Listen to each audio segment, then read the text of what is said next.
Untitled. Okay. Good evening, everyone. Welcome to the March 2nd, 2021 Litchfield Planning Board meeting. Would you all please stand? Pledge allegiance. Pledge allegiance to the flag of the United States of America. Stands one nation. Justice for all.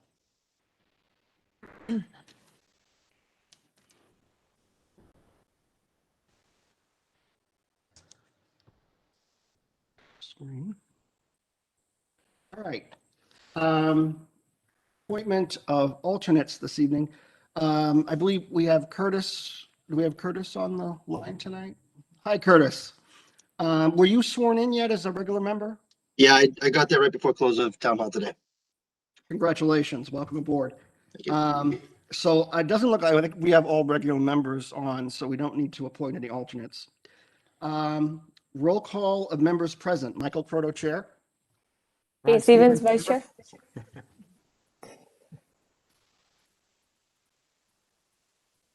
I do it again. You want to? Ron Stevens, member. James Buffetti, member. Sampson member. Josh Smith, member. Hi, Josh. I didn't see you there. Okay, great. Oh, Kimberly Queenan, Selectman Russ. That's very good. All right. Oh my God. Thank you. Okay. Before we get started this evening, I'll open it up to public input on non-agenda items. Are there any items on the not on the agenda for this evening that the public would wish to comment on? Seeing nobody here in town hall. All right, hearing none, I will close public input on non-agenda items, and we'll go to the first piece of business this evening. We have this evening, the board will review a conceptual site plan. Conceptual site plans A and B submitted by the applicant for a proposed 64 units of multifamily housing on a 39-acre parcel at 540 Charles Bancroft Highway, tax map 22, lot 14. Owner, DeBlois Living Trust, Darlene DeBlois trustee. Applicant, Reginald Moreau. Conceptual discussion is non-binding to either members of the board or the applicant per Litchfield site plan regulations. Now, I understand that since a plan has been submitted, that butters were notified of this conceptual design. I'm going to allow the public to comment this evening for those of you who are on the WebEx. But first, maybe the applicant could introduce themselves to the board, and please do. So I'm Reginald Morrow. I'm the applicant. I'm a builder. I also live in town. I live off of Westview Drive. I've been there for about 15 years now. And this is a plan that we've been looking, or I've been looking to do here in town for quite some time, where we can put some condominium homes for those that don't want to live in the large homes and don't want to live in a 55 and older neighborhood. Gives you another alternative. So this is why we're here this evening. We have a nice piece of land that's been zoned appropriately for that, and we're looking for the input of the planning board and for other members or other people in town that have an interest in this. Okay. I don't know if you have a conceptual plan that you have with you this evening that you'd like to show on the screen? I don't know if we can Jay do will. that. What's that? Jay will show it. Jay will show it. Okay, thank you, Jay. I can share the plan that was submitted. Okay. Also with me tonight is Eric Mitchell, and Eric will do most of the discussing of the proposed project.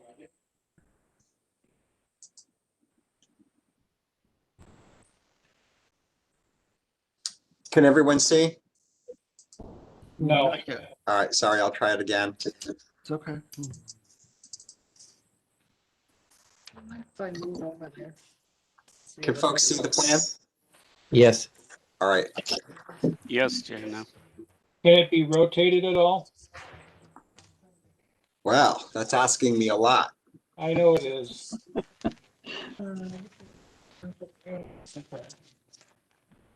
I can zoom in. So I can see better.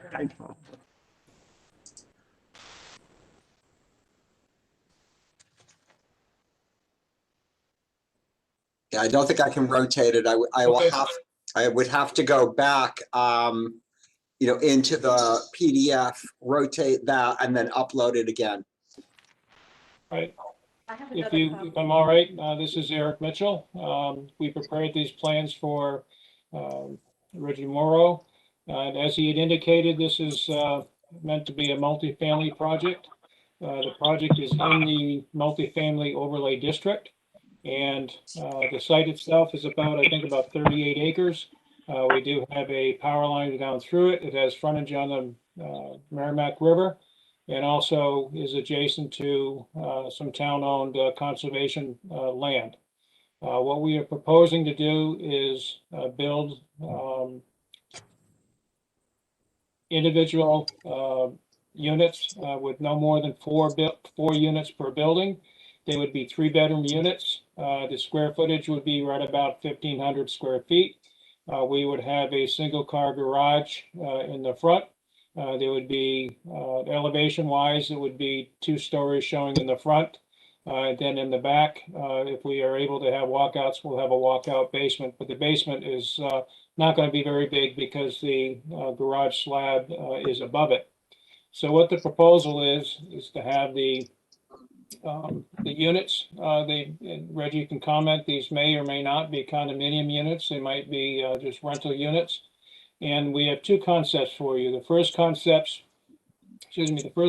shows more units up along Route 3A where it's very flat.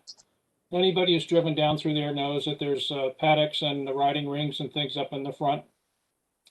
With this particular concept A, we would have more units on the front where it's flat, and then put some other units down a little bit lower where the grade gets steeper. The benefits of having this concept A is that we allow more open space or more undisturbed area adjacent to the property to the north, and we don't have to disturb as much ground to do that. The amount of units that we have here, we based it on the formula that's in the zoning ordinance, which is, I believe, is 2.5 units per acre. We did not include the public service company or the power company easement in our calculations. We came up with 65 units. Again, this has to be verified with some additional survey work in that, but what we propose is 64 3-bedroom units. The second concept we have, which is B, if you can show that, that has less units up in the front along 3A, but more units going down towards the river. This requires more grading and to lay out the buildings so where we have them. But this is an option that we wanted to show. All the houses themselves would be on municipal water, and they would be on individual septic systems. Well, I say individual, they'd be on the septic systems for group buildings would have their own system. It's not going to be one system for the entire project. They'd be split up for that. The soils are generally good out there for septic systems. We do have some wetlands in the middle of the property, which we have mapped, but we still have to go out and map the rest of the property. We are staying away from the buffers that you have in your zoning ordinance for septic systems as well as buildings and non-disturbance. With that, I guess I would answer any questions you have, and we're trying to get some feedback on the 2 different concepts. that we have, A and B.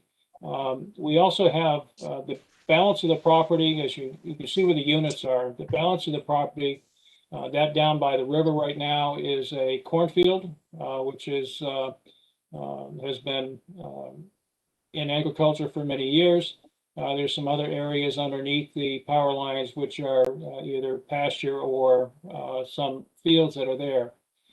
We would be looking to have the balance of the property that's not have units on it to be in some sort of either common land for the people that would be living out there, or potentially maybe it can be added or connected to the town piece to the south, which is already in conservation.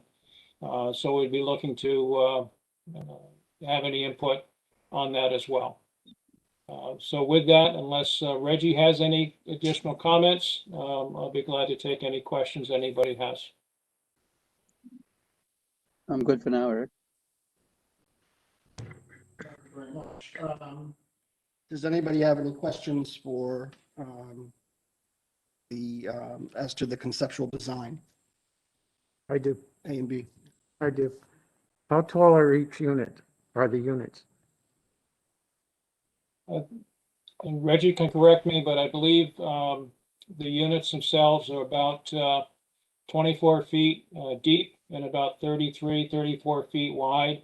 There is the first floor has the garage in it. The second floor is where the 3 bedrooms and 2 baths are upstairs, so that the total square footage of livable space is about 1,500 square feet. And it would be 3 bedrooms and 2.5 baths. The typical height on those is similar to a single family home, a Okay. 2-story single family home. All right, I just was trying to find out if they were one on top of another. No, they're not. They're all 2-story townhouses. Okay, thank you. Can I ask, I'm trying to get a sense of how close to 3A these would be. I know there were 2 different concepts. It looks like concept B, some of the units are further away from 3A, but can you give me a sense of for both concepts how close the front units would be to 3A, what the setback is? Yes, I think the on the concept A, which the back of the units are closer than B, we'd have between 60 and 80 feet from the edge of pavement to the back of the units. And we can look at putting a landscape berm or something in there. On the concept B, the units are all on the side of the drive aisle, which is away from Route 3A, so that's they're much further away. But we would have septic systems in the area where the paddocks are on concept B, but it would not be, we would not have buildings there. Thank you. I'm sorry, I didn't hear the setback. What was it? He didn't mention. Can you say that again? He didn't mention, he said Because we have to look at the septic would zoning be ordinance on that. Yeah. up by in the front. I could not hear the question. But he has to make sure it meets zoning ordinance 310, right? For the setbacks. I'm sure they're looking at that. So can I just ask maybe Jay, what are the setbacks for this type of project? You're on mute, Jay. Jay, you're muted. Am I unmuted? Now you go. I do believe it meets the setbacks, but I'll double check and I'll get right back to you on that. Okay, thank you. It looks like it's zoning ordinance 310. If you can go to the website and see that. I just wasn't sure if this was said it in Well, this that is part of town. This is site plan. Yeah, but we still have to set these setbacks, right? You're in the dimensional chart, Yes. I'm Yeah, sure it'd they're be in looking, the I'm sure they're looking at this. family district, yeah. Okay. This is So- Eric Mitchell again. I cannot hear the questions, but in terms of the setbacks, there are some setbacks to the side yard for the multifamily district. And we do meet all of those for the side setbacks as well as anything that may be in the front, but I'm not sure there's much of a front yard setback. And the front yard setback is 50 feet.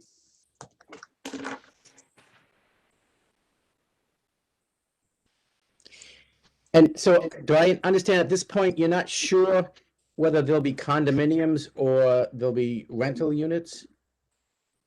Just Let to Reggie give you, speak to that. yeah, just to give you an idea, we built a very similar neighborhood in Concord off of Bog Road called the Vineyards. And we have a mixed use there where we have some rentals and some purchases. I think our intent is to let the market dictate that. I know that there's a lot of people that do rent, and I do keep some of these personally to keep in my portfolio for what I have.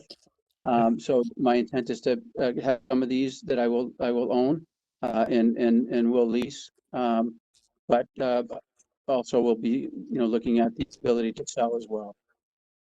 And do you have any sense at this point of if they were condominiums for sale, what the price range would be for these units?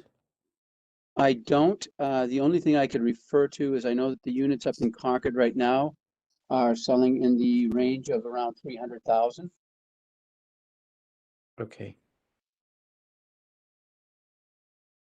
So it So, would really depend on our underlying cost once we get in there and do all of our numbers and find out what our site cost would be. And Yep. Depending on what happens with lumber, if it continues to go up as it has, that might create a little bit of a problem with keeping the cost down a bit. okay, so, but it does sound like you would at least organize part of the project into condominiums, and that you may reserve some of the units for yourself to rent. Is that what you're talking about? So technically it would be a condominium neighborhood. We would condominiumize all of them. I would be a purchaser of a condominium and then just manage that condominium personally. But it would Okay. be part of the association, correct? It wouldn't be bifurcated. Okay. Thank you. My question has to do with, my understanding is that there is the home that's currently there now, next to the horse stable. That is, from what I understand, a historic building in town. Has there been any discussion about preserving that property for the purposes of this design?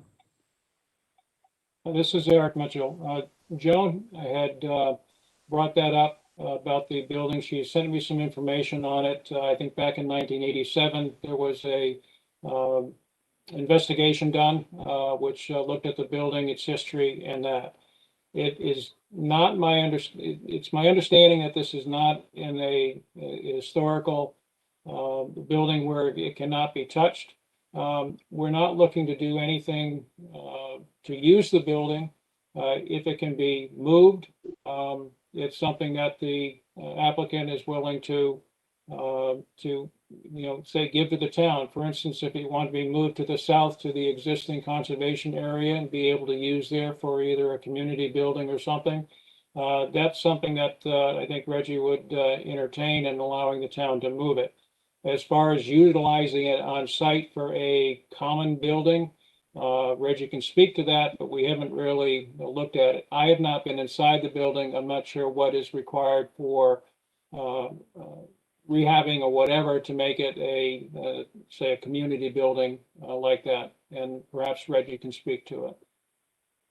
Yeah, just in general, and looking at the building and from talking to the current, the brokers that have talked to the current owners, it would require quite a bit of work to try to utilize that for anything that would be useful to the association. Our thoughts are that it would be better served not there and not for that purpose, because we really can't find a way to make it so that it's going to be functional for a use for that association.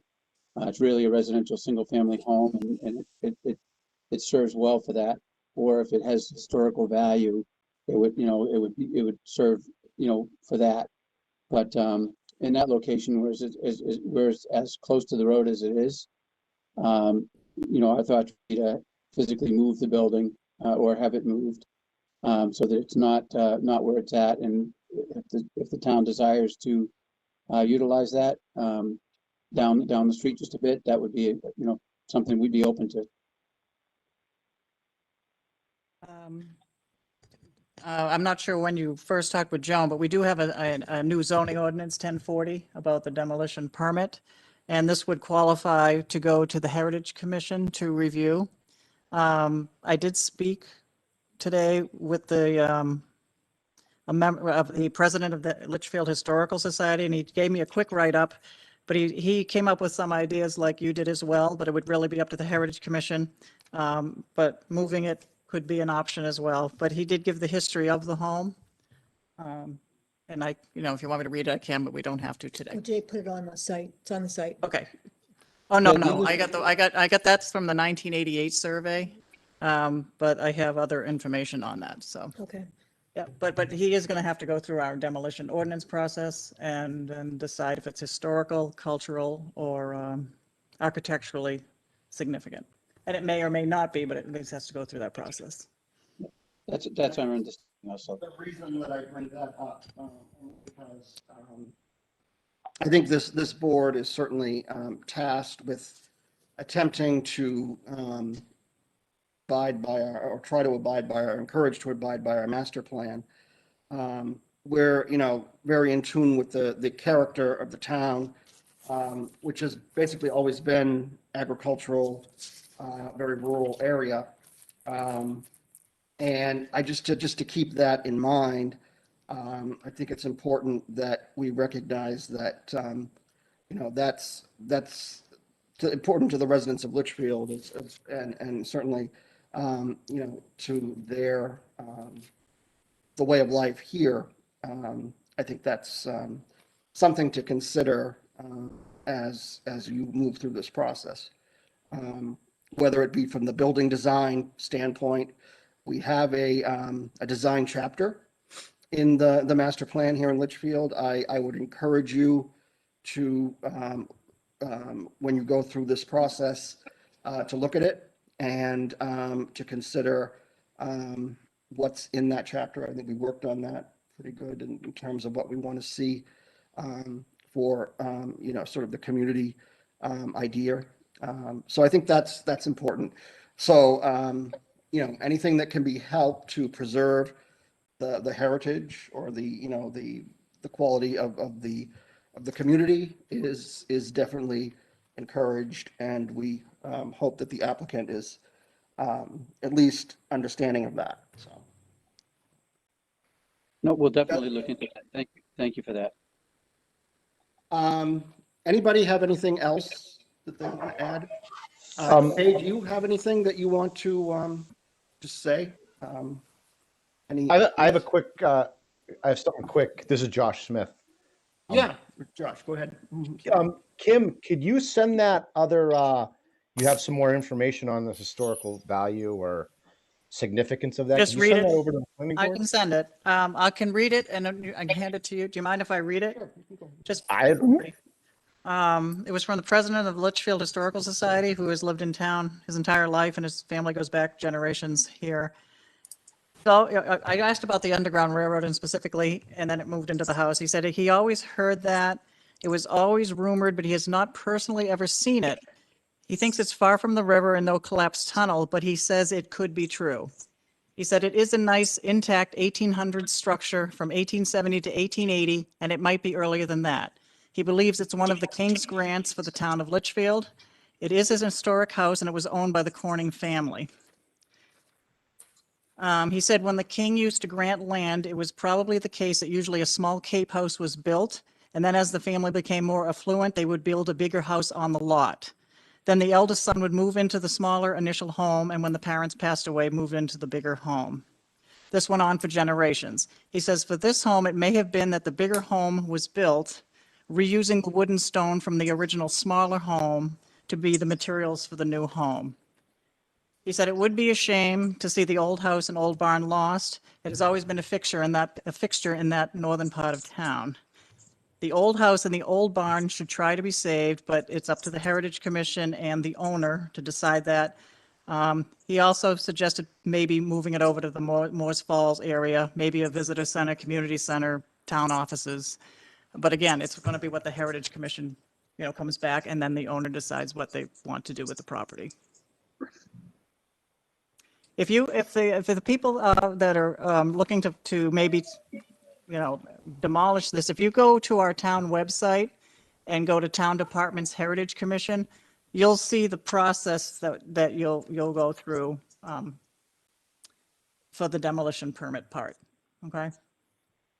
And again, eventually, it is up to you what you want to do with the building. It's just trying to, if it is going to come down, try to get pictures of it and document it, or see if there are ways that we can try to save it. Okay. Mr. Chairman, this is Brent Lemire. I was wondering if I could ask a question or two. Sure. Well, you know what, at this time, what I'll I have do- a couple questions too, Mr. Chairman. Okay. This is Kate. So why don't I have Kate go first, and I'm going to open up the public comment, and Brett, you can comment in public comment. Sure, thank you. I think it has been said already that the house and the barn are landmarks, even if they're not historical in the Heritage Commission's viewpoint. I know that there's a certain cutoff date where they find the buildings historically pertinent to save, but it is definitely a landmark, in Litchfield. So we appreciate that you are open to at least moving the building and not necessarily knocking it down. But the other questions we had is, we know up there there are already traffic issues getting onto 3A, and I believe that's Corning, that's across the street from there. I know that that's a tough turn to make, especially the left turn on going south onto 3A. Is there anything that can be done to help mitigate that traffic? I'm not sure what the state would allow because it's a state road, but is there anything that can be done within the complex to help mitigate that traffic? This is Eric Mitchell. I think Corning Road, if you look at the picture of the plan, I think it's right opposite the house where it says Route 3A. I think the words, the letters OU. I think that's the actual entrance there. And I know that it is more of a Y than it is a T intersection. I'm not sure what can or be done on that. That hasn't been thought about in the past already to make it more of a T. What I can say is our proposed access points are several hundred feet away from where that is. So we've checked, we have proper site distance for both of the access points that we would have. So we're not causing congestion or anything there at that intersection, but I do understand that that's a Y, and it's a little bit hard. If you want to go north, you got to look over your shoulder just to try to get on the road.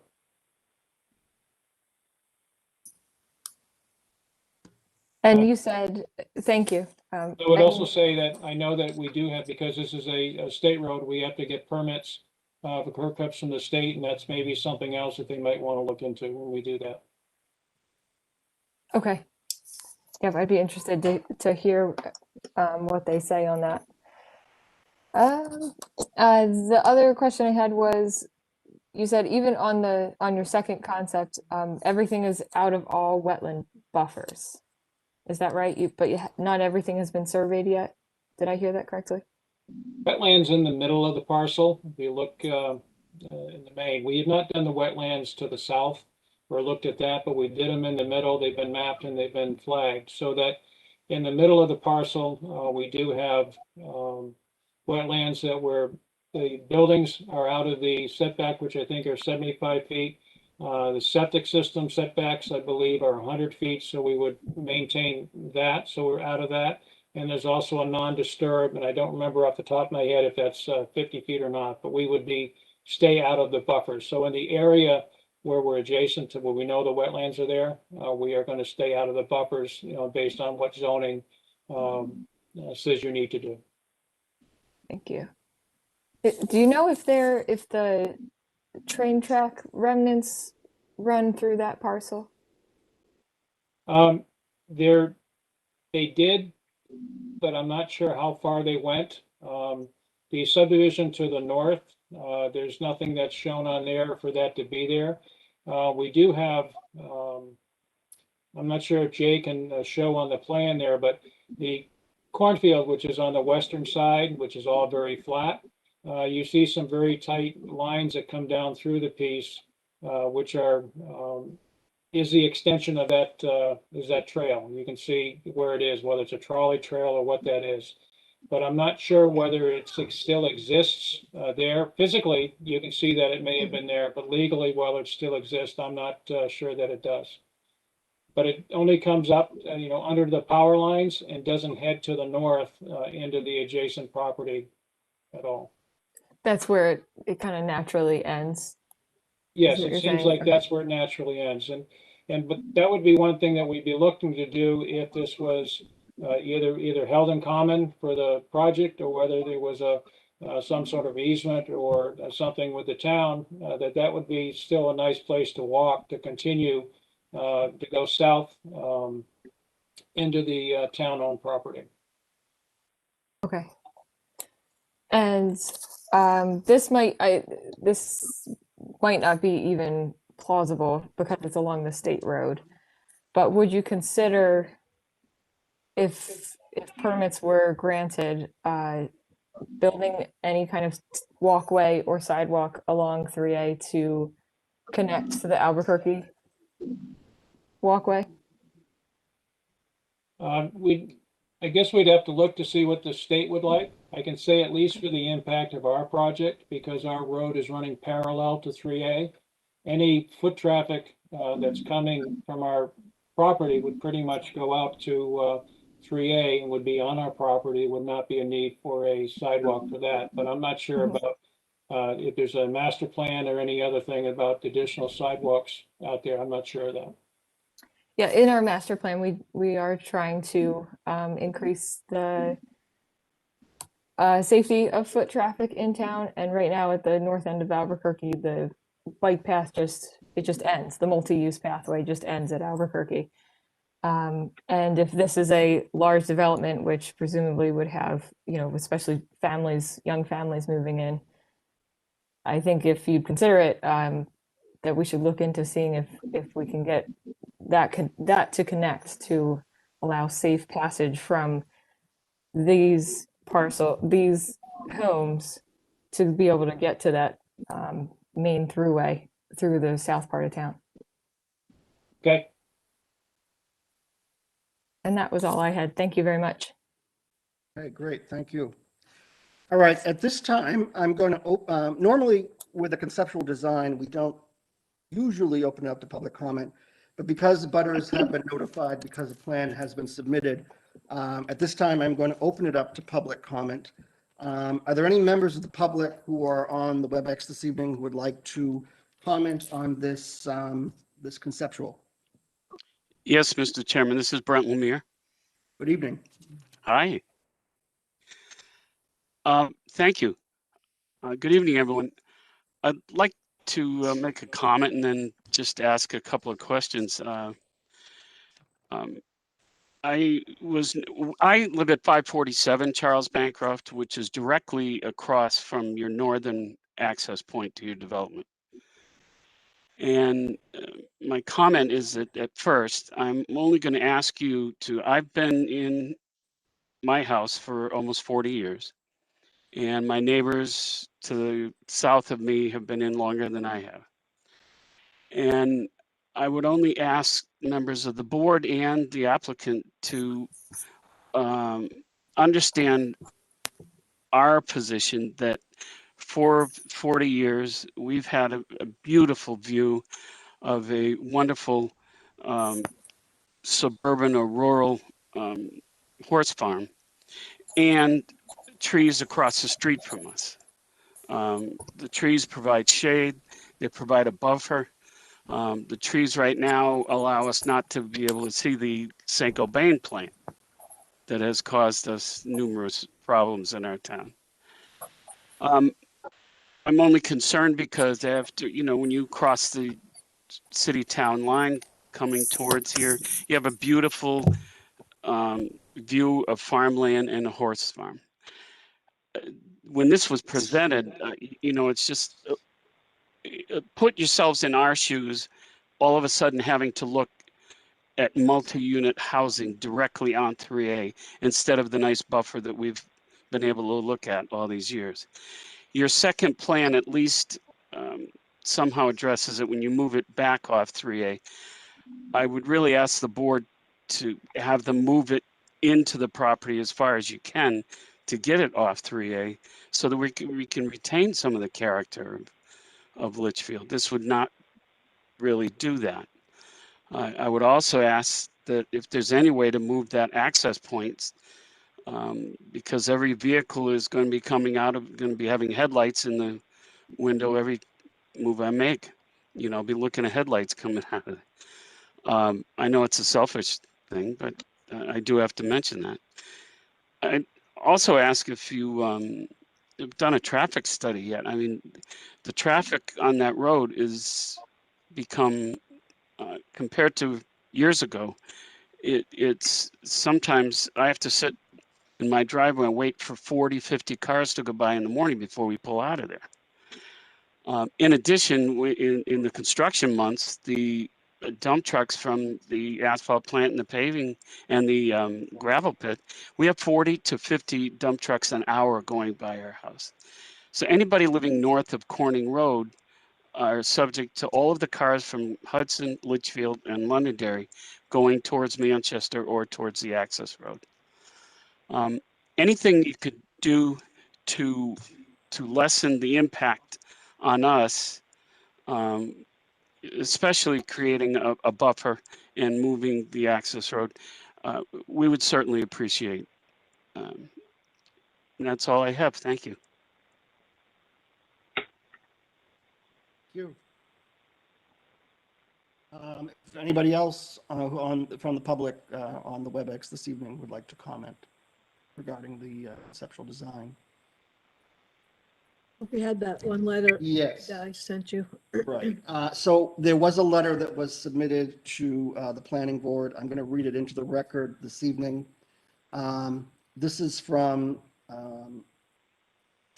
3 Temple Drive, Litchfield, New Hampshire. It's dated February 24th, 2021. To whom it may concern.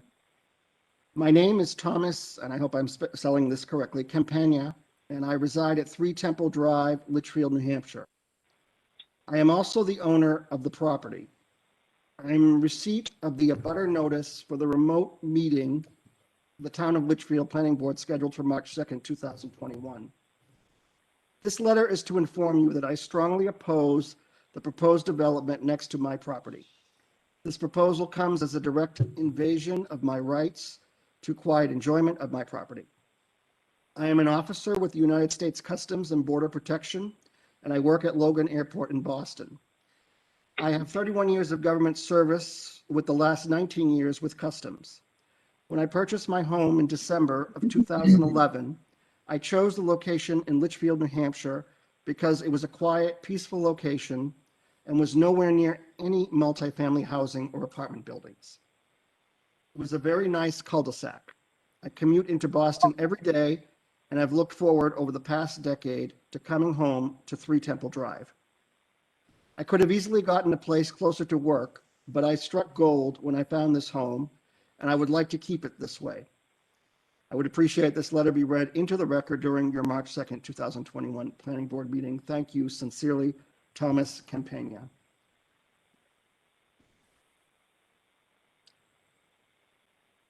Any other public comment this evening?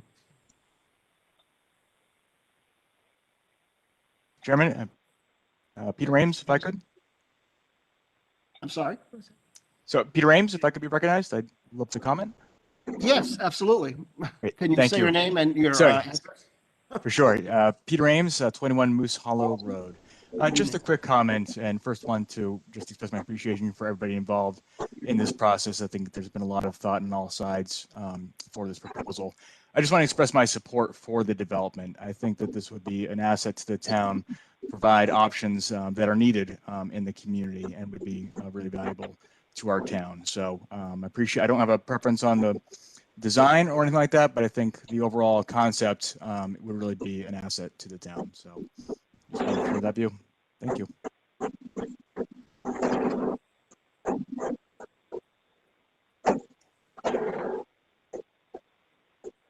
Anybody else for public comment? All right, hearing none. At this time, I'm going to close public comment. I'm going to bring it back to the board for discussion.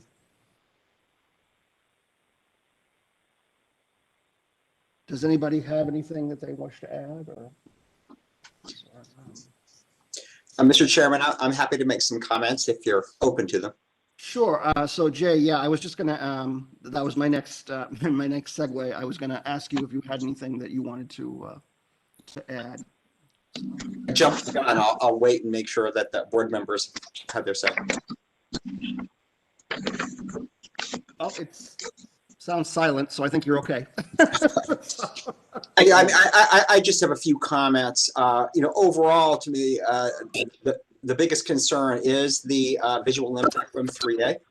And so I think to the extent that buildings can be pushed back from 3A, it's ideal. So in other words, the alternative B, I think, is definitely better to alternative A. And I would just ask that, real thought and consideration be given to landscaping and buffering, both from the residential development to the north, as well as, again, from 3A. I really wouldn't want to see something like a berm along 3A because it just doesn't look naturalistic. So to the extent that there's buffering and landscaping, the more naturalistic that it could look, the better. I absolutely echo the comment about the historic home in particular. It is one of the oldest and most historic homes in Litchfield. So any alternatives that could be pursued to ideally preserve it in place, even if it is as a residential unit, but in the alternative, should be relocated, I think should be pursued.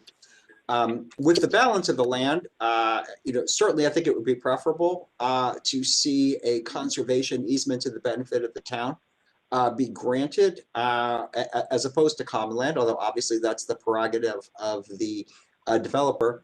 But obviously there's the opportunity there to build off of the Moores Falls property, and also the potential to leave part of the land in agricultural use. So certainly hope to see those pursued. And again, it also offers the opportunity for public access to the Merrimack River, or expanded public access, which I think would be ideal. I think it probably goes without saying that this is riverfront, so I would imagine that we would be going before the Lower Merrimack River Advisory Council, again, depending on the extent of what's proposed. And to the extent that the old right-of-way, the old railroad right-of-way is there, I think that's definitely something that would be worth pursuing. So those are my overall comments. Of course, there'll be a traffic study done, and it will be important as this progresses, to have design concepts for the buildings provided to the board, so we could be assured that it is consistent with the town's design guidelines. Thank you, Jay.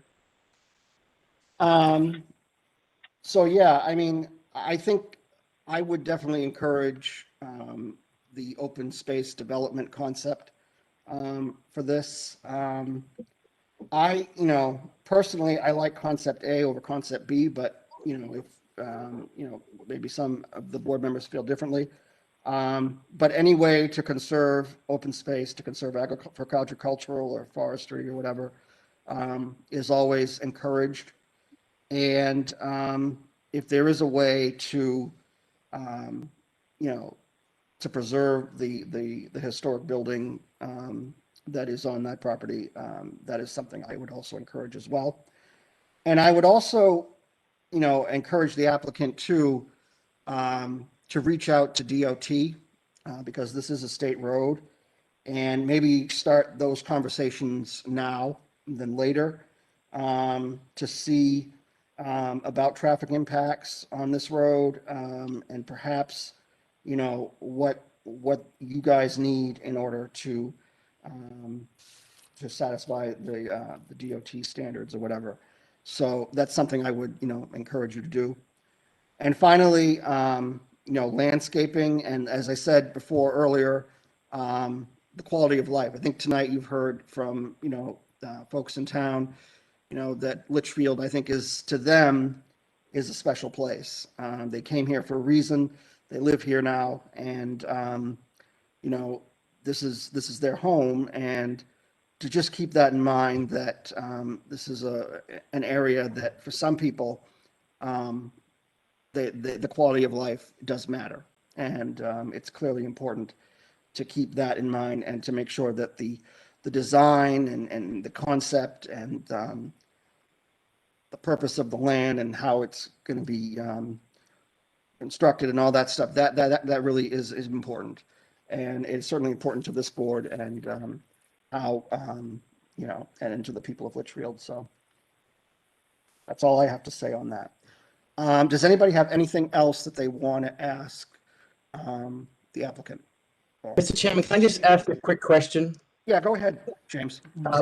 So there are all those power lines that that are on the property. Are there any restrictions whatsoever about how close to residential units the power lines can be?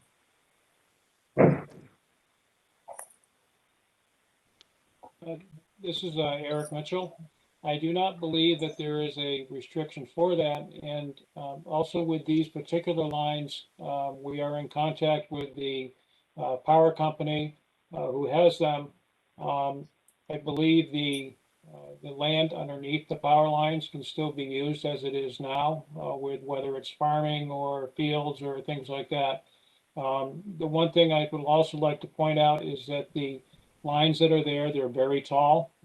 It's not, if you want to look at them, you can see them and say, oh yeah, that's pretty, they're pretty big. However, because they're tall and the lines are up high, they're located in the center of the easement. So there's a bigger buffer on the edge, so that even though that I don't believe there's any distance setback or whatever from the lines to any of the houses.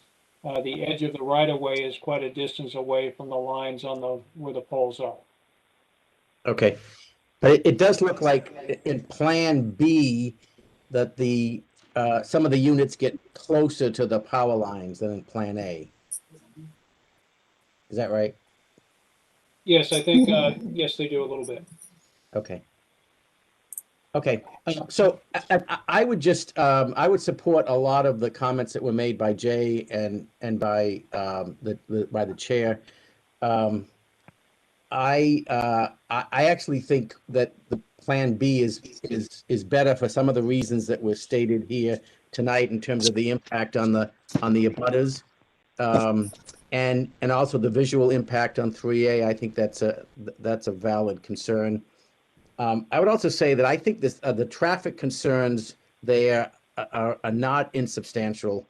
I drive that road every day to drive to Concord, and I know how congested that intersection with Corning Road is, and so depending on where that access road is into this development, you get 64 units, and they're all, many of them probably are going to work at the same time, or they're getting the kids to school. There could be some traffic issues. So I think the traffic study will be significant, but I would just ask that you pay as much attention to that as you can, because I do think it's going to have an impact.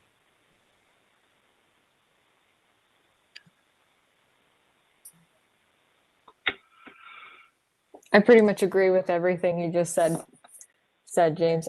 It's interesting that, Mr. Chairman, you I guess it must be if you look at it from a conservation point, the Plan A does seem to have less impact, but if you look at it as far as the character for the town goes, I think Plan B has less impact. So I think I, for one, prefer Plan B. To get, just as Jay said, keep things away off of 3A and to minimize the impact on the abutters. But the abutters on Plan B are at the back, you know, the properties back there. They're gonna. Yeah, I think that's why. Only because it kind of, I mean, the buildings are sort of, they seem to be set up against the abutters, but Can I I mean, make I a can comment? understand what you're Can I saying. make a comment? Yeah. I just wonder about, and this would be a conversation with DOT about moving the northern egress of their property to across from Corning Road. That was something that DOT would entertain. It might even have to straighten out Corning Road intersection and make it more of a 90-degree angle than the way it is now. And have the traffic from their units go up towards the paddock and come out by Corning Road. Or is that too close to the other entrance? Mr. This is Mitchell? Eric Mitchell. We will get in touch with DOT after this meeting to start the discussions on that, because it's very important for all the reasons that everybody has raised.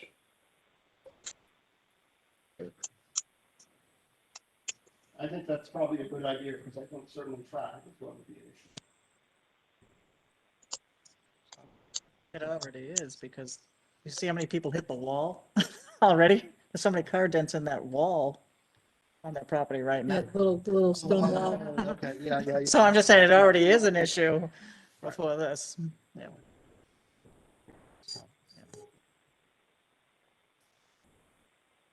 Does anybody have anything else? I think we certainly gave you a lot to think about this evening. We want to thank you for coming and joining us this evening and providing us these conceptual plans. And certainly hope that you'll take some of our comments and the suggestions that you heard tonight into consideration as you move forward.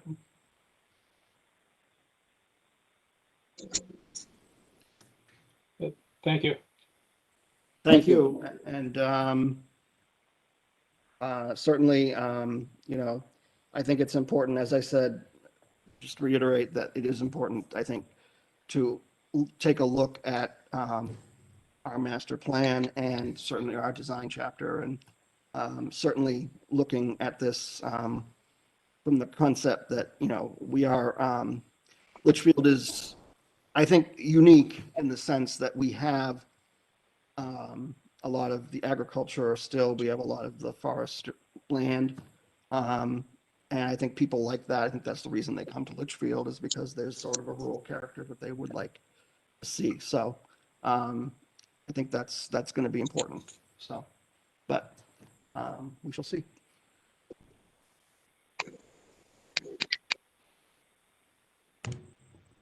Okay.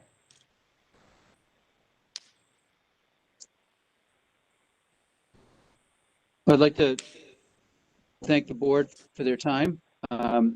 We do appreciate all the comments. We'll be diligent about getting information back to you here as soon as we are able to sort some of these things out and come up with some concepts further than this, so that we can start moving forward with more design related plans for you. Very good. Thank you.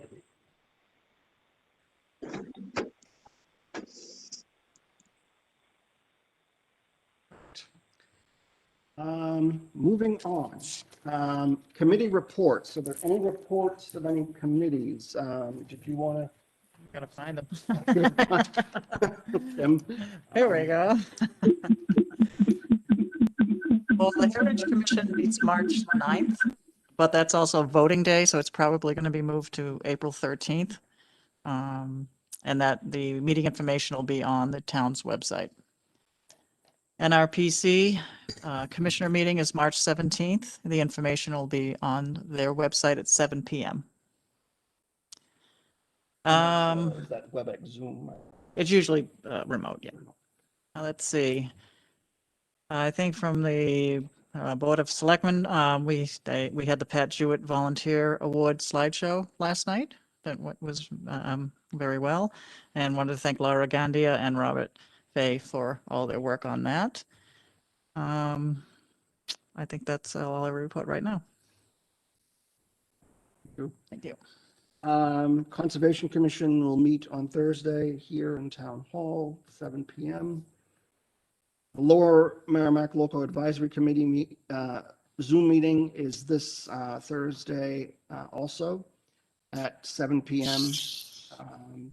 I won't be at the conservation, but I will be on that meeting just because I obligated to do it. So,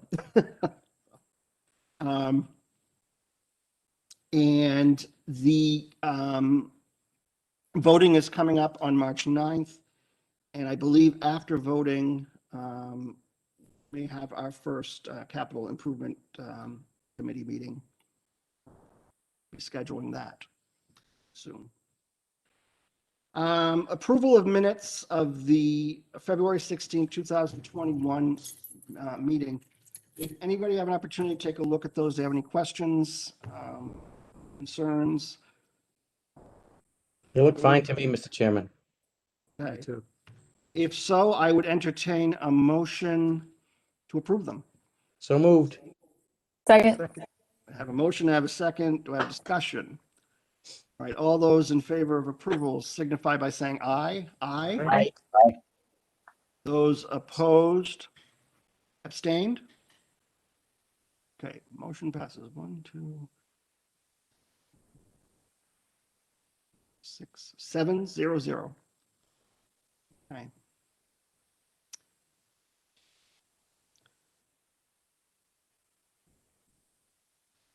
Any other business? Joan, do you have anything this evening? No, I only have some home occupation renewals for you to sign. That's all I have. All right. Jay, do you have anything that you'd like to? No, I don't. Thank you. Okay. And I have nothing else. So I don't have anything on the Hudson Logistics. They haven't updated their, nothing there's on no that. videos or minutes up to report on, so. I gotcha. Thank you. Sorry, Ken. I will type up what I read from person from the Historical Society and I think you wanted it emailed to the group and to Joan. Okay, thank you. Okay. Yeah, and we'll certainly keep our posted on the Hudson Logistic Sector project as well. Okay. If there's nothing else from anybody, I will entertain a motion to adjourn. So moved. Second. In the second discussion, all those in favor signify by saying aye. Aye. Aye. Those opposed? Abstained? Motion passes 7-0-0. March 9th is voting. Get out and vote, and we will see you the third week in March. So thank you for joining us this evening, and thanks, guys, for being on tonight. And everybody take care, be well, be safe. See you soon. Have a good night. Have a good night. Bye.